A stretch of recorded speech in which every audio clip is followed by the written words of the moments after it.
Welcome back. This is By the Book, and we're your married relationship coaches. I'm Sent. I'm Sil. And today we're talking about Married at First Sight. We're just finished with season 15, but we're kind of talking about Married at First Sight globally, like just overall, Married at First Sight in the U.S. anyway, because that's all we can really speak on. Yeah. But if you guys have seen this, please chime in below. But what we're seeing is a continued trend. Each season, I think it might be getting worse. The way that they're selecting couples, the way that the experts are more hands-off, the way that it seems like the show is set up and edited for maximum drama. Yeah. And there's real people involved in these processes. Yeah. And I think we are continuing to see people hurt in the process of the filming over the 8 weeks and beyond of the show. It looks like the production, they care so much about the drama and how many views they get and just the publicity of the show that they're forgetting that it's real people. That there's real people involved. And it's getting kind of sad and sometimes hard to watch for me. I feel like real damage has happened to real people over the course of the last several seasons at least. For instance, I feel like damage was done to Justin. Yes. Damage was done to Paige. Yes. To Mark the Shark. To, what was Alyssa's husband's name? Chris. Yeah. Michaela even. Maybe even Michael. Possibly Katina. Yes.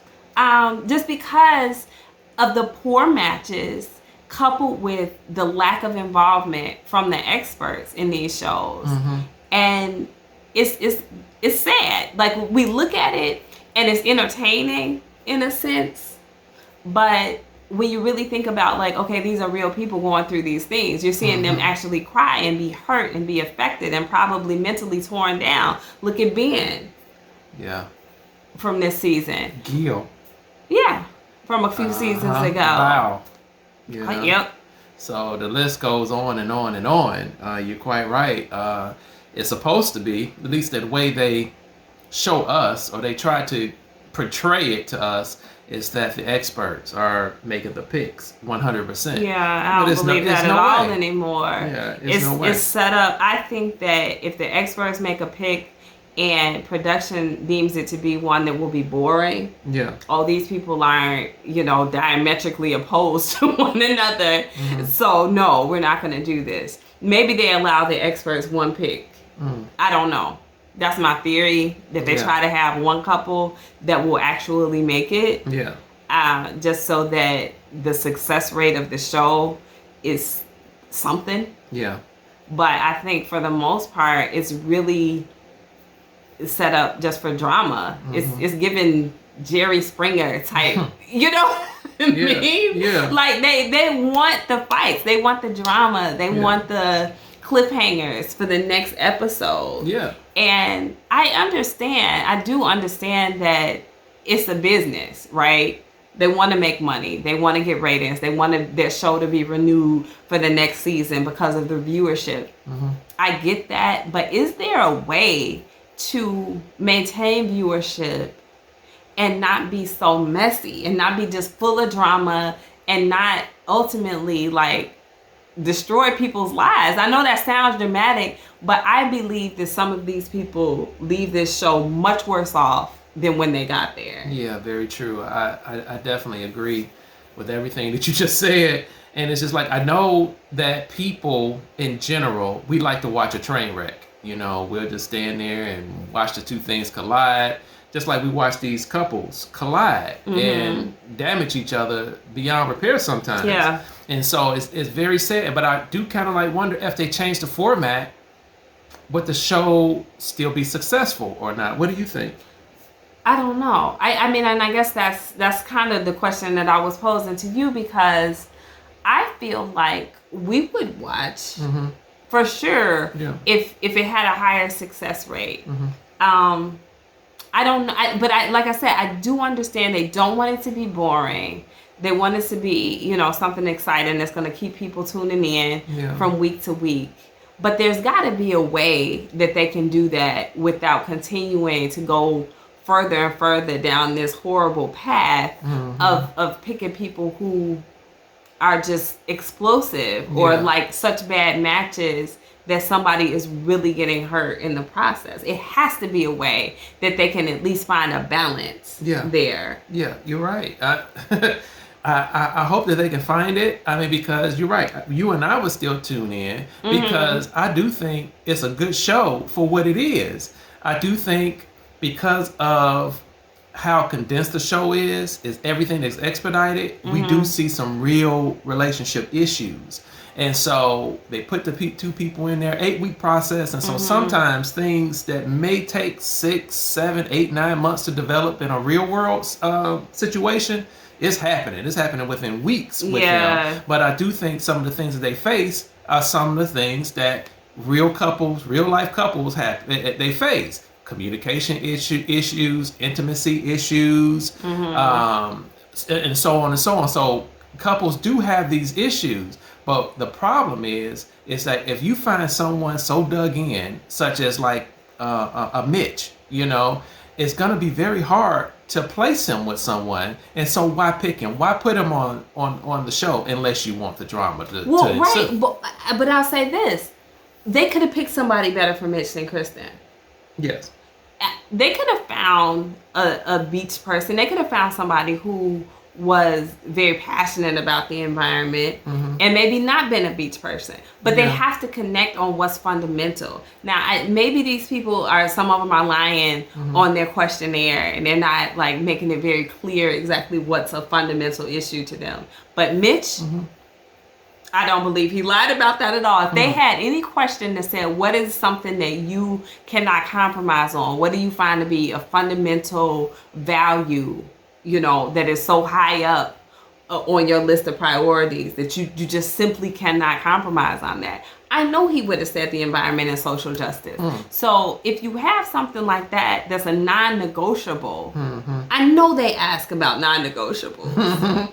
So why do you end up with these terrible matches? It has to be that the experts are not doing this. Yeah. And if I was the experts, honestly, and they were doing that, I feel like I would throw in this towel. I'd be like, I can't. Then you want me to come in and try to counsel these people who you force together apples and oranges? Like, no, I'm not doing that. Yeah, I just know that as we were watching this season, previous seasons, to me, the show, it was resembling more like Ready to Love than Married at First Sight sometimes.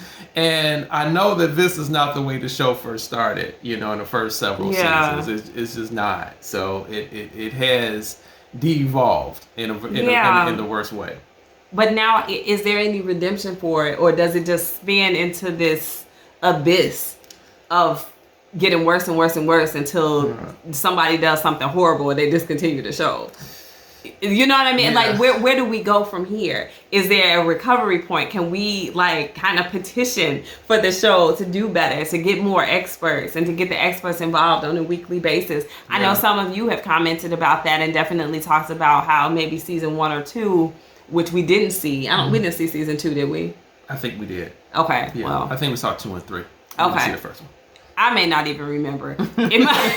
But I don't remember it being drama filled like this. Even if the couples failed, even if they weren't successful, like you said, there were normal relationship issues. It's hard enough to be compatible with somebody who you've known for years, let alone somebody who you met at the altar. It's going to lend itself to drama anyway. There will be some drama, so why do we have to amplify that drama so much to the point where it's harmful? And I don't know. I don't have the answer to that. We kind of wanted to take it to you guys too for suggestions and stuff and talk it out and see if we could come up with something in real time. Because if I'm responsible for producing the show, do I change anything or do I go down this path, and continue to let this happen? The only thing that would stop me is just my morals. Yes. And be saying, okay, like people are getting hurt. Let me just kind of reel it back a little bit. We got to do something else. But if that wasn't in my way, I'm going to go where the money takes me. I'm going to go where the views take me, you know. And it's drama, apparently. Yes. Is that all we want to see? Train wreck, dumpster fire, whatever you want to call it. Yeah. People are tuning in. That's tough. Because I want to have an answer. I want to be able to say, hey, look, Married at First Sight producers, we're going to watch, even if it's not drama filled. Yeah. Like, we're going to watch, but how much do they lose? What percentage of their viewership do they lose? Yeah, but I think they will get a new viewership of someone or a couple to be like, okay, this is beneficial to me in my relationship because I see how this couple dealt with something very similar to what we're dealing with. And you think? Yeah, I think it would. I think it will replace itself. I really do. But they got to take a chance. They got to take a chance. Yeah, and I don't know. I don't know about that. I think some of us like to see people who are worse off than them.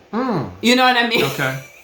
Honestly, I mean, I hate to say that, but I think, you know, they don't necessarily want to see, hey, these couples are doing great and they're getting this counseling that's working so well for them. They want to be able to look at these people fall apart, the dumpster fire as you call it, and then sit back and be like, I'm glad we not doing that bad. You know what I mean? So I think that's an element of the viewership as well. So I think they would be risking, hoping that you would get the people who are truly invested in, like, you know, different tactics and strategies to improve their marriage and watch the way these experts work these people through their issues, as opposed to just tuning out and being like, I don't want to see all this kumbaya.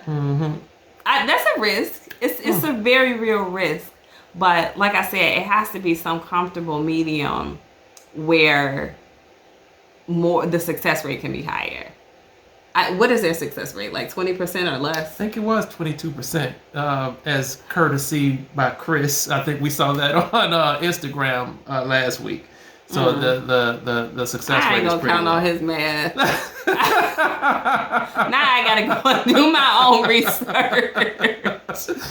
But yeah, I mean, I don't have an answer, you guys. I'm worried that Married at First Sight is going to keep going down this path until something makes it discontinue. Yeah. And, you know, while we're going to continue to cover it and do videos and stuff, you start to just feel a little guilty watching this stuff go on. Yeah. I can't say that I didn't feel bad for the people I named, Paige and Justin and Katina. It gives you kind of like that ick factor feeling when you're going over this stuff and you're like, oh, this is a dumpster fire. You know what I mean? So I don't know. And this is the last thing I'll say about this. Okay. There is some hope, I think, because as we watch the viewership of our own videos, I will say this. When okay, so we had Alexis and Justin. We had Stacia and Nate. Okay? Alexis and Justin got a lot of viewership for the drama. Stacia and Nate got a lot of viewership because I think people just like them as a couple. Yeah. This was before and without drama. You guys know they spent several episodes this season with very low drama. Nonetheless, I can at least say from our own internal data, people watch Stacia and Nate sometimes even more so than the very drama-filled Alexis and Justin. Yeah, that's true. So if that's any indication, they might be able to work with a formula that has a couple that's not so full of drama. But we do see that when they had this low drama couple, what they turned them into was the sex couple. True. So there had to be something to like make us want to tune in. I would rather them do that, honestly, than have these terrible matches and have these people tearing each other apart. Yeah. I don't know if it's going to be a family-friendly show anymore. It definitely will change. I don't know if they want to go that far, but yeah, they still need to take a little bit more consideration on how they picking these couples and putting them together. Because right now they just dropping them into a meat blender and grinding them up. and it's not a pretty thing to watch at times. Yeah. Yeah. So let us know your thoughts, guys. I mean, are we wrong? Like, are they any worse than they used to be? And more importantly, do you think they can get better in a way that will be both beneficial to the couples that they're selecting, but where they don't have to like risk getting canceled for low viewership? Yeah. Maybe it's hopeless. Maybe they have to go down this path that they're going down in order to remain a successful show. Yeah. I hate if that's the case. But, you know, I would like to hear you guys' input on that. Yeah. So, drop those comments below. Like, share, and subscribe. We'll talk to you soon. Bye.